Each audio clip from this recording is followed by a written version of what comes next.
ایک مرتبہ کا ذکر ہے کہ ایک فقیر جہاں بھی کہیں جاتا بس یہی صدا لگاتا: 3 باتیں سن لو، ہر بات کا معاوضہ 100 روپے دے دو۔ کوئی بھی اس کی اس صدا پر کان نہ دھرتا۔ تنگ آ کر فقیر دریا کی طرف نکل گیا۔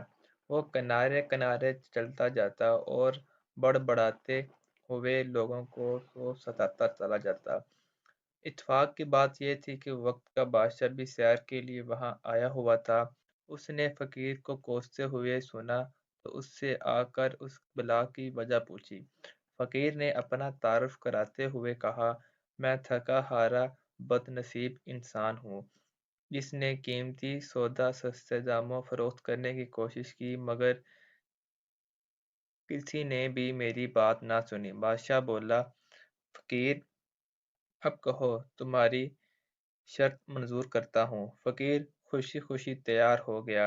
اس کے بعد فقیر نے 3 باتیں سنائیں۔ ایک، رات دا جگن بلا، یعنی رات کو جاگنا مفید ہے۔ پہلی بات بتا کر فقیر نے بادشاہ نے اس کا معاوضہ 100 روپے کی شکل میں حاصل کر لیا۔ دوسرا، آون آلے دا ادھر بلا، یعنی آنے والے کی تکریم کرنے میں بھلائی ہے۔ دوسری بات سنا کر فقیر نے بادشاہ سے مزید 100 روپے لے لیے۔ تیسری بات، ضد بلا دے سرا چکسو کھولا، یعنی ضد کے سر میں جب تک 100 جوتے نہ لگیں اس کی اصلاح نہیں ہوتی۔ یوں فقیر نے اپنی تیسری اور آخری بات کے عوض بھی 100 روپے لے لیے اور چلتا بنا۔ وزیر نے عرض کیا: بادشاہ سلامت، یہ تو عام سی باتیں تھیں، آپ نے خواہ مخواہ فقیر کو اتنی اہمیت دی۔ بادشاہ نے کہا: بات کو نہیں دیکھتے، بات کے انجام کو دیکھتے ہیں۔ اب تینوں باتوں کی حقیقت معلوم کرنے کے لیے بادشاہ بھیس بدل کر رات کو محل سے نکل پڑا۔ اسے 2 عورتوں کی آواز سنائی دی، ایک ہنس رہی تھی اور ایک رو رہی تھی۔ بادشاہ نے باہر سے آواز دی۔ وہ بولی: کون ہے؟ بادشاہ نے کہا: پہرے دار۔ وہ کہنے لگی: جا چلا جا، میں ہنس رہی ہوں، میرا نام تدبیر ہے، اور جو رو رہی ہے اس کا نام تقدیر ہے۔ بادشاہ نے اندر جھانک کر دیکھا تو خوبصورت عورتوں کے چہرے دکھائی دیے۔ دونوں نے کہا: اس ملک کے بادشاہ کو شاہی باغ کے پیپل کا سام ڈس لے گا، جس کے باعث بادشاہ کی موت واقع ہوگی۔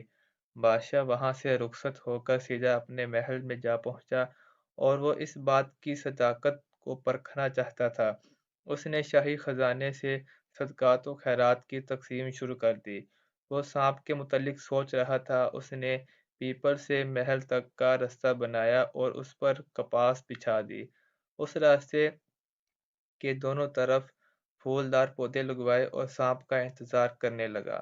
ایک خاص وقت پر سانپ پیپل کی شاخوں کے درمیان سے نکلا۔ اس نے زمین پر چھلانگ لگا دی۔ محل تک کا رستہ سانپ نے انتہائی آرام سے طے کر لیا۔ سانپ اس بندوبست سے بہت خوش تھا۔ محل میں پہنچا تو بادشاہ نفل پڑھ رہا تھا۔ سانپ نے پھنکارے ہوئے اپنے آمدیوں کا اعلان کیا: اے زمین کے ٹکڑے، بادشاہ میں آ گیا ہوں۔ بادشاہ نے سکون سے نفل کی ادائیگی جاری رکھی۔ جب تک نوافل ختم ہو گئے تو آخری نفل کا سلام پھیرا اور سر جھکا لیا اور بولا: لو، رب کا حکم پورا کرو۔ فرشتے کے دل میں رحم پیدا ہوا۔ فرشتے کی فریاد پر رب نے اجازت دی۔ غیب سے آواز آئی: آدھی زندگی اس کو اور آدھی زندگی تجھ کو بخشی۔ سانپ حملہ آور ہونے کی بجائے واپس روانہ ہوا۔ بادشاہ نے سانپ سے کہا: میرے لائے کوئی خدمت ہے تو بتاؤ۔ سانپ نے جواب دیا: خدمت وہی ہے جو غرض پوری ہونے سے پہلے کی جائے۔ بادشاہ کو رات کو جاگنے اور آنے والے قدر کا صلہ مل گیا۔ اب فقیر کی تیسری بات آزمانے کا وقت آن پہنچا۔ دوپہر کے وقت بادشاہ اپنی ملکہ کے ساتھ 7ویں منزل پر بیٹھا، وہ نیچے شہر دکھائی دے رہا تھا۔ یہ وہ زمانہ تھا جب جانور بھی انسانوں کی طرح بولتے تھے۔ ایک روٹھی ہوئی بھیڑیے نے چھتری سے کہا: اگر تم اس وقت گھاس لے آؤ تو میں مان جاؤں گی۔ چھتری نے 3 چھلانگیں لگائیں لیکن کامیاب نہ ہوا۔